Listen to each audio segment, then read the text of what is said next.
One winter night, at the exact moment my phone died in the back of a stranger's car, I finally understood my value to my family.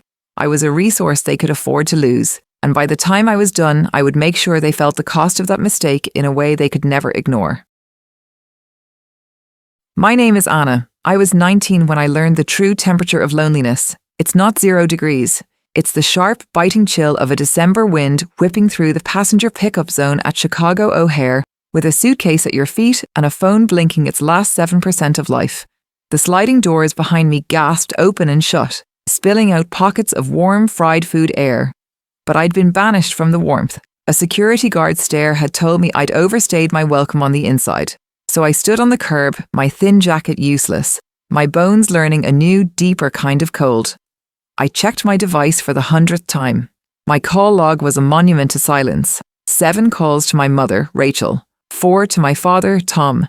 3 to my older brother, Jason. Even 2 to my younger sister, Mia. 16 attempts to connect, 16 echoes.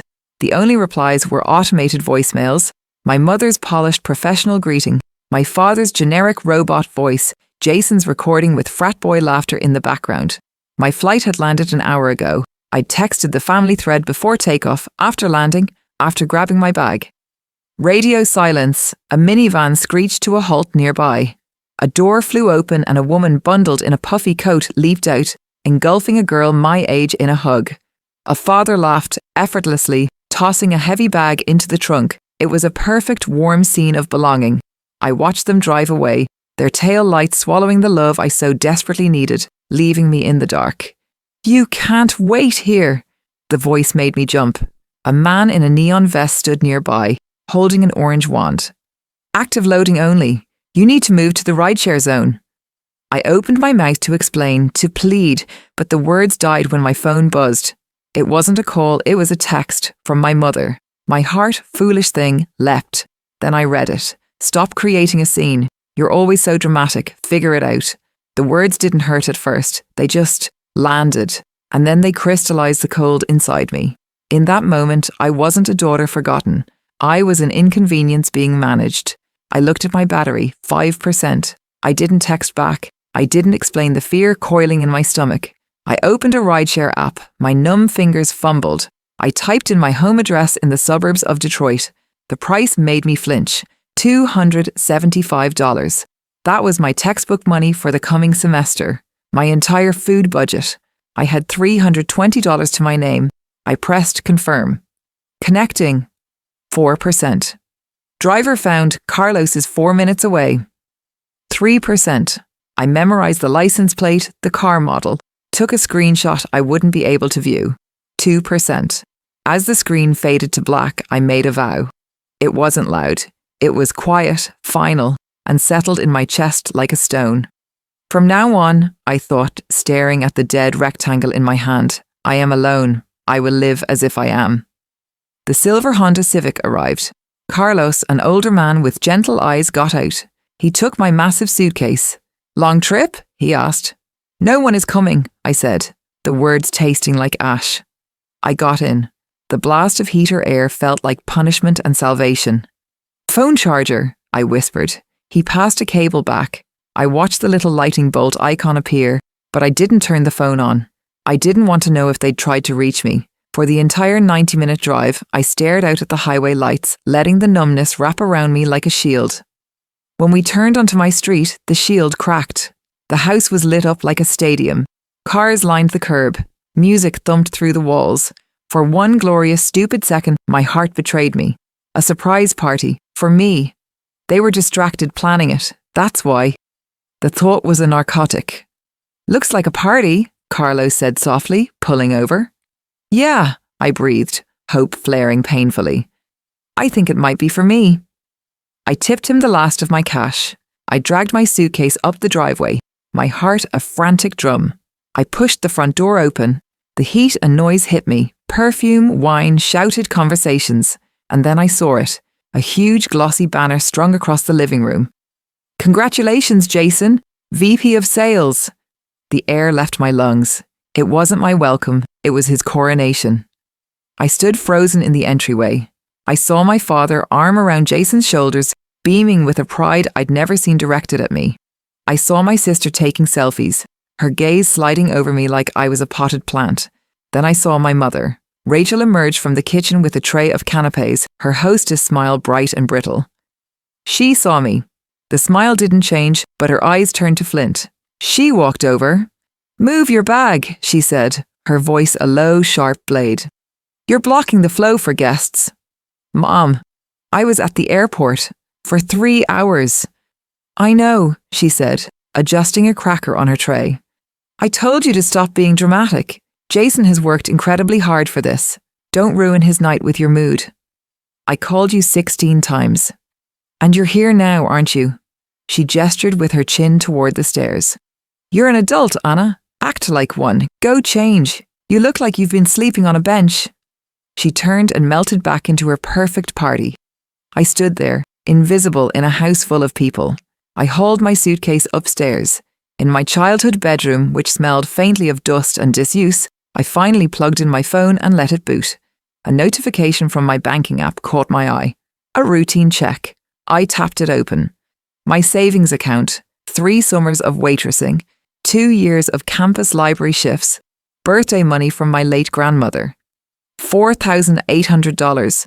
It was my escape fund, my deposit for an apartment after graduation. The balance read $300. My blood turned to ice. I clicked transaction history. There it was. Dated 4 days prior. Online transfer to R. Carter, checking I-2214. $4,500. My mother. The noise from the party below faded into a dull roar in my ears. I walked back downstairs, a strange, cold calm settling over me.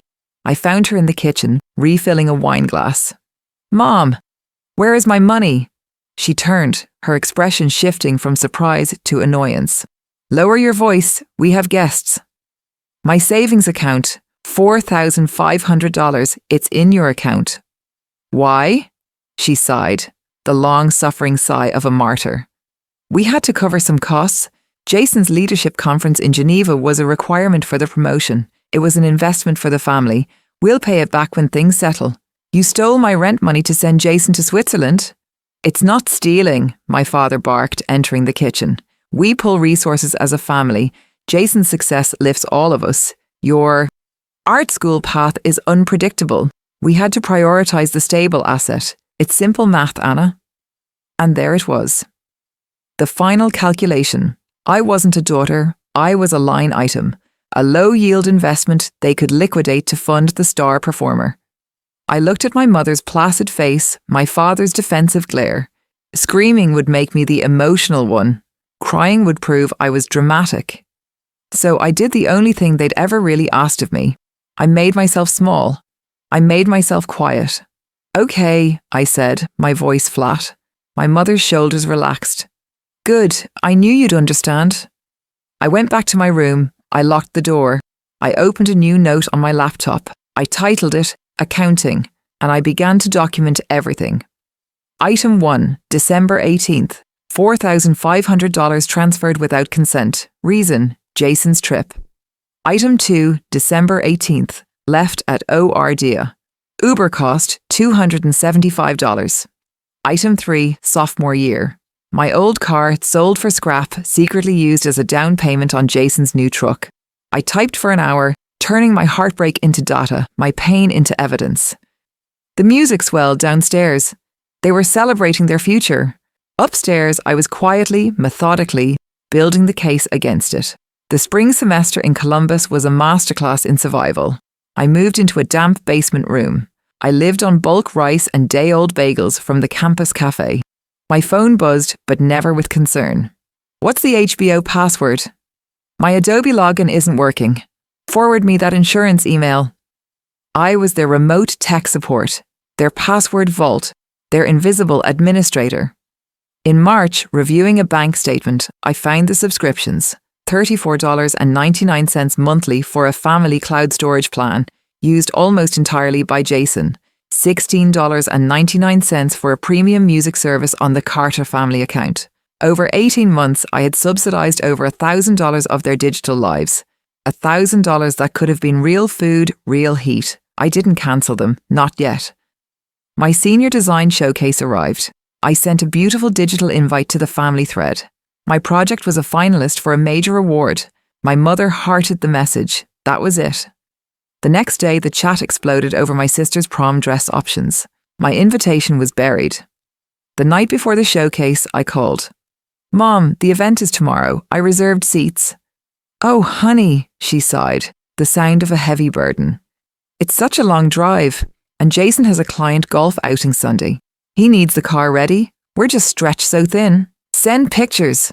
I stood on stage the next night, accepting the first place trophy. The spotlight was warm, the applause was deafening. I looked out at the third row seats I'd reserved. They were empty, 4 vacant chairs, screaming their silence. My phone buzzed in my pocket backstage, one text, from my mother. "Jason says the cloud storage is full, can you fix it?" That was the final snap, the last tether. I went home to my basement. I didn't cry. I opened my laptop. I cancelled every subscription. I changed every password. I initiated a transfer for my phone number off their family plan.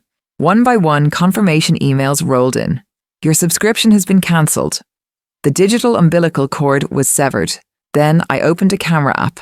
I pressed record. "My name is Anna," I said to the lens, my voice raw but steady. "My family forgot me at an airport to celebrate my brother.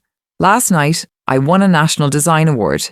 They didn't come because he needed the car for golf. 10 minutes later, my mom texted me to ask for a streaming service password.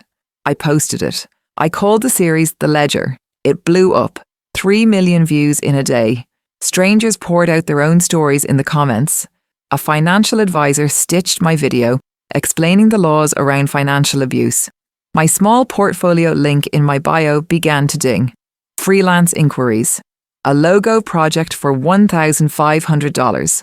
A website redesign for $3,000. Real money for my real work. I started a podcast. Closed accounts. It wasn't about revenge. It was a manual for financial independence from toxic systems. It charted. My family, however, was beginning to crash. The gossip reached my mother's country club. Her veneer cracked. My brother Jason, whose polished presentations had always been my secret work, bombed a major review at his job. Without my behind-the-scenes labour, his incompetence was laid bare. My sister missed a college application deadline because I wasn't there to format her PDF. And then I found the final betrayal. My credit report. A Chase Sapphire card I never opened, with an $8,700 balance. An online furniture loan for $2,200 for Jason's new executive desk chair. Opened in December, right after the airport. The verification email.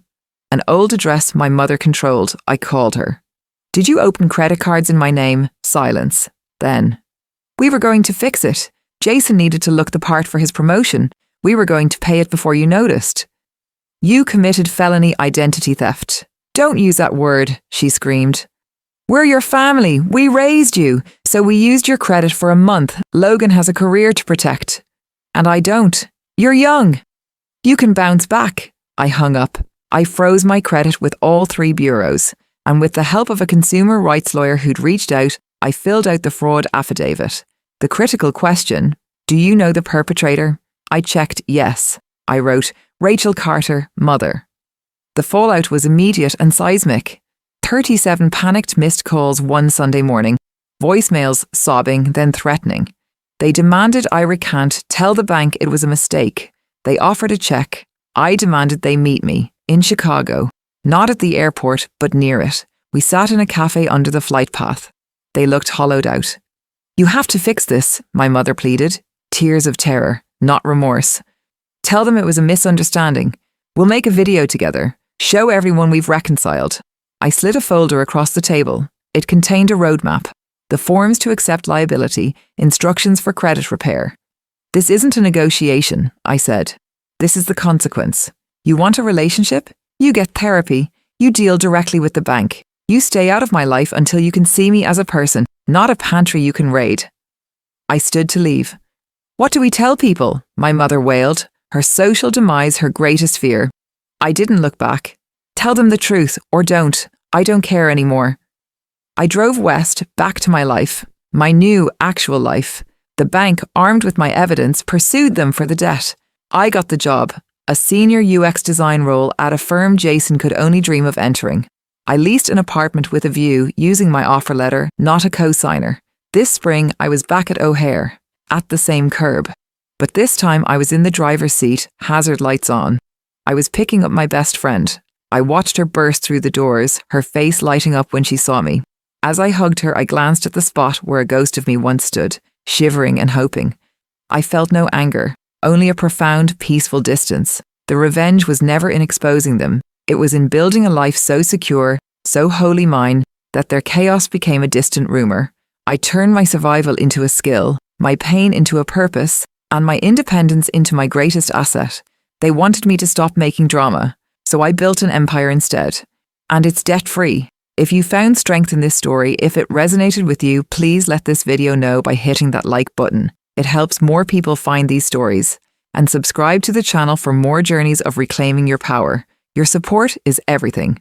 I'd love to know, what was the moment you realized you had to build your own foundation? Let's talk in the comments.